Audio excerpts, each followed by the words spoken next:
গাঁজা খেয়া বকছে, একেবারে নাদান আছে। আরে প্রমাণ তো মাওলানা না, পীরানে পীর হুজুর আয়নায়ে হিন্দের দরবারে হুজুর সৈয়দি মাসরুর মিয়ার সুন্নিয়াত কায়েম করার সনদ একজন আলে নবী দিচ্ছেন। হুজুর সৈয়দ মুজতবা আশরাফ কিচাউচা থেকে এসে উনি বলছিলেন যে বাঙালের বুকে যদি সুন্নিয়াত আজ বেঁচে আছে তো ওটা অন্য কোন লোকের জন্য নয়, আলে নবী মাসরুর মিয়ার পরিশ্রমের নতিজা আছে।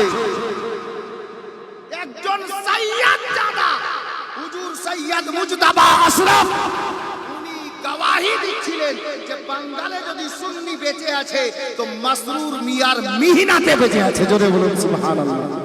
হুজুর সৈয়দি সরকার মাসরুর মিয়া কালিমি আলাইহি রাহমাত ওয়া রিদওয়ানের খলিফাগণের মধ্যে একজন খলিফা জনাব মরহুম ইসমাইল মুন্সি সাহেব, উনি বাহায়াত ছিলেন।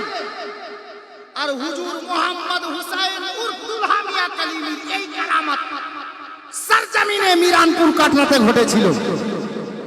হযরতে গেরামি এই কারামাত উনি দেখেছেন, মুর্দাও জিন্দা হয়ে উঠে পালিয়েছিল হুজুর দুলহা মিয়ার একবার বলাতে। রাতের বেলা রাতের অন্ধকারে চুপ করে একটা লাশকে মানে মরা মানুষকে হুজুর দুলহা মিয়ার বাড়ির মেন গেটের বাইরে একেবারে দরজায় রেখে চলে আসে। কেন জানেন? এরা রেখে আসলো যে যখন সকাল হবে লোকজন দেখবে যে দুলহা মিয়ার দরবারে লোক মরে পড়ে আছে, তার মানে এরই সাজিশ আছে, ফাঁসানোর জন্য দুশমনের যা কাজ। হুজুর মোহাম্মদ হুসাইন দুলহা মিয়া কালিমি আলাইহির রহমান সকালবেলা যখন ভোরবেলা দরজা খুলে বেরোচ্ছেন নামাজের জন্য, আল্লাহু আকবার দেখতে পাওয়া যাচ্ছে। কি দেখতে পাওয়া যাচ্ছে? সামনে দরজার একটা মরা মানুষ পড়ে আছে, লাশ পড়ে আছে। হযরতে মোহাম্মদ হুসাইন দুলহা মিয়া কালিমি আলাইহির রহমান লাশটার দিকে তাকালেন, তাকিয়ে উনি চিন্তা করলেন যে এই লাশ এমনি আসেনি, এই তো সাজিশ আছে, আমাকে ফাঁসানোর চক্রান্ত আছে। আল্লাহু আকবার কবীরা। আলে নবী আওলাদে আলী সৈয়দি সরকার মোহাম্মদ হুসাইন উর্ফ দুলহা মিয়া কালিমি আলাইহির রহমাত ওয়া রিদওয়ান মৃত্যু ব্যক্তিটা পড়ে আছে দরজাতে, আর মৃত্যু ব্যক্তির দিকে ইশারা করে তাকে লক্ষ্য করে বলছেন, এই নাদান, এই মুর্দা, তুই আর কি জায়গা পাসনি? আমাকে ফাঁসানোর জন্য আমার বাড়ির দরজাতে পড়েছিস, ওঠ এখান থেকে পালিয়ে যা। আরে জবান থেকে বের হওয়া ছিল, হযরতে দুলহা মিয়ার জবানের তাসির দেখেন, শুধু বের করেছিলেন উঠ এখান থেকে পালিয়ে যা, চলে যা। মুর্দা জিন্দা হয়ে পালাতে লাগলো। জোরে বলুন নারে তাকবীর, নারে রিসালাত, নারে হায়দারি, কারামাতে হুজুর দুলহা মিয়া, ফয়জানে কালিমি, সিলসিলায়ে কালিমি। গোলামে কালিমি বুঝতে পারা গেল হুজুর মোহাম্মদ হুসাইন উর্ফ দুলহা মিয়ার জামানে হযরতে গেরামি নবী পাকের ওসিলায় গাউসে আজমের আওলাদের জামানে আল্লাহ এতটা তাসির দিয়েছেন, বলেও জিন্দা হয়ে যা তো মুর্দাও জিন্দা হয়ে যায়। এটা আমাদের ঈমান। কাল হাসরের ময়দানে মোহাম্মদ হুসাইন উর্ফ দুলহা মিয়া কালিমি আলাইহির রহমাত ওয়া রিদওয়ান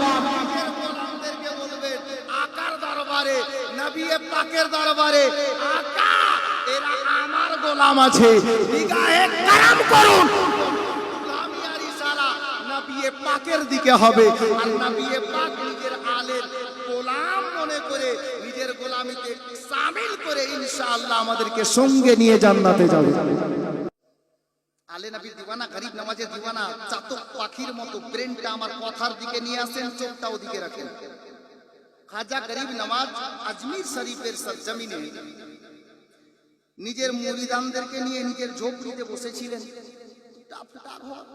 টাটির ঘর, আল্লাহ ওয়ালা লোক আলে নবী আওলাদে আলী সুলতানুল হিন্দ করে পাঠিয়েছেন। আচানক পৃথ্বীরাজ চৌহান আজমিরের রাজা ওই এলাকার সব থেকে বড় জাদুগির যোগী অজয় পালকে ডাকলাম, আর মোকাবিলা শুরু হলো। মোকাবিলাতে কি শুরু হলো জানেন? একটা ময়দান কায়েম করা হলো, আর ওই মাঠের মধ্যে চতুর্দিকে আজমিরের বাসিন্দারা আর খাজা গরিব নওয়াজ রাদিয়াল্লাহু তাআলা আনহুর সঙ্গে মোকাবিলা হবে। আজকে যে জিতবে সে হোক। তাদের একমাত্র উদ্দেশ্য ছিল খাজা গরিব নওয়াজকে হারিয়ে দিয়ে হিন্দুস্তান থেকে তাড়িয়ে দেওয়া। কিন্তু আল্লাহু আকবার কবীরা, খাজা গরিব নওয়াজ নামাজে দাঁড়িয়ে গেছেন, আর খাজা গরিব নওয়াজের চাহিদা মুরিদ হযরতে সৈয়দনা বখতিয়ারে কাকি, কুতুবউদ্দিন বখতিয়ার কাকি আলাইহির রহমান, উনি দেখছেন মামলা কেমন লাগছে। আল্লাহু আকবার কবীরা, অনেক হাজার হাজার লোক যোগী অজয় পাল মাঝখানে গেল, হরিণের চাম রেখে দিয়ে জাদু বিদ্যার দ্বারাতে শূন্যে না ডানা না পাখনা না পর না কোনো যন্ত্র, জাদু বিদ্যায় লাগলো আসমানের দিকে উড়তে, আসমানের দিকে উড়তে লাগলো। আল্লাহু আকবার কবীরা, উড়তে থাকলো উপরে। খাজা গরিব নওয়াজ নামাজে মগ্ন ছিলেন, নামাজ থেকে ফারিগ হলেন, তো এই উড়ে চলে যাচ্ছে। জায়েরি যারা দাঁড়িয়ে ছিল তারা দেখছে এতটা উপরে গেছে, মনে হচ্ছে একটা চাতক বাবুই পাখি উঠছে। একটা মানুষ জামের উপরে বসে এতটা উপরে গেছে, মনে হচ্ছে একটা ছোট্ট পাখি উঠছে। খাজা গরিব নওয়াজের দিওয়ানা গিয়ে বলছে নিজের পীরকে, হুজুর গরিব নওয়াজকে, হুজুর এবার কি হবে? বলে বাবা কি হলো? বলে হুজুর ওই লোকটাকে দেখলাম, যোগী অজয় পালকে দেখলাম, ও চামের উপরে বসে এত উপরে গেছে, একটা পাখির মতো লাগছে। আল্লাহু আকবার কবীরা। খাজা গরিব নওয়াজ বলছেন বেটা সবর করো, হ্যাঁ মুরিদ সবর করো। বাইরে আসলে হযরতে গরিব নওয়াজ বলছেন কুতুবউদ্দিন, হুজুর লাব্বাইক।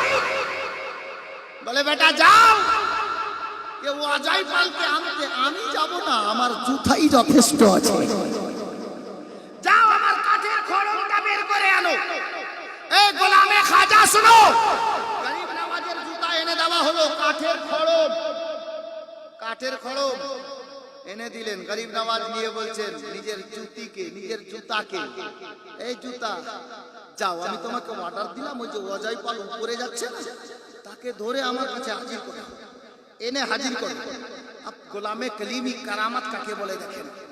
আল্লাহু আকবার। জুতা না ডানা না পাখনা না কোনো যন্ত্র, লাগলো আসমানের দিকে উড়তে, উড়তে লাগলো। যোগী অজয় পাল দেখছে জুতা চলে আসছে, খড়ম চলে আসছে। যোগী অজয় পালের আশেপাশে গিয়ে হাজার জুতা নিজের ভাষায় বলতে চাইছে, অজয় পাল শোন, আর দেরি করিস না, হিন্দুস্তানের রাজা তোকে ডাক দিয়েছে, আমরা নিতে এসেছি, তাড়াতাড়ি চল। যোগী অজয় পাল ডানে পালানোর চেষ্টা করছে, একটা হাজার জুতা ডান দিক দিয়ে কপালে মারলো বাড়ি, বামে যাচ্ছে, বাম দিক থেকে মারলো বাড়ি, ও যেদিকে পালাতে চাইছে জুতা ওই দিক থেকে বাড়ি মারছে। জুতা মারতে মারতে খাজার কদমে এনে হাজির করে দিল।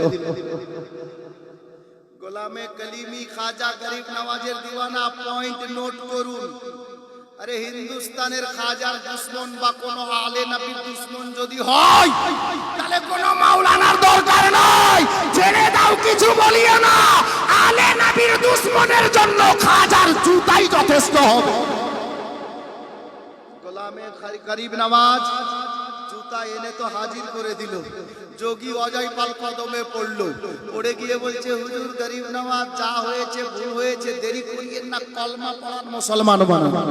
খাজা গরিব নওয়াজের চৌখাতে আকাদ্দাসে এই আপনার অজয় পাল কলমা পড়ে নিল, মুসলমান হয়ে গেল, দাঁড়িয়ে গেল। বলছে ইয়া গরিব নওয়াজ, আমার দিলে একটা কথা ভাসতেছে। বেটা কোন কথা? বলে হুজুর আমাকে একটা কারামাত দেখান। গরিব নওয়াজ বলছেন বেটা কাঠের জুতা তোকে মারতে মারতে নিয়ে আসলো, এই কারামাতে হলো না? তো গরিব নওয়াজের দয়া হলো, আলে নবী তো, আওলাদে আলী তো, বলছে বাবা তুই যখন দেখবি তো দাঁড়া। আজমিরে দাঁড়ালেন, বলে চোখ বন্ধ কর, আমি যখন বলবো চোখ খুলবি। চোখ বন্ধ হলো। খাজা গরিব নওয়াজ কিছুক্ষণ পরে খুলতে বললেন, খুলে দেওয়া হলো। যোগী অজয় পালকে জিজ্ঞেস করা হলো, এ অজয় পাল বল, তুই চোখ বন্ধ করে দেখলিটা কি? তো যোগী অজয় পাল বলছে, ইয়া গরিব নওয়াজ, আমি আজমিরে দাঁড়িয়ে চোখ বন্ধ করে খানায়ে কাবা রওজায়ে রাসূলের জিয়ারত করে নিলাম। হিন্দুস্তানে দাঁড়িয়ে গরিব নওয়াজ আতায়ে রাসূল মক্কা এবং মদিনার দেখিয়ে দিতে পারেন এটা আলে নবীদের পাওয়ার, আওলাদে আলীদের পাওয়ার। নাদান কি জানবে কারামাত কাকে বলে?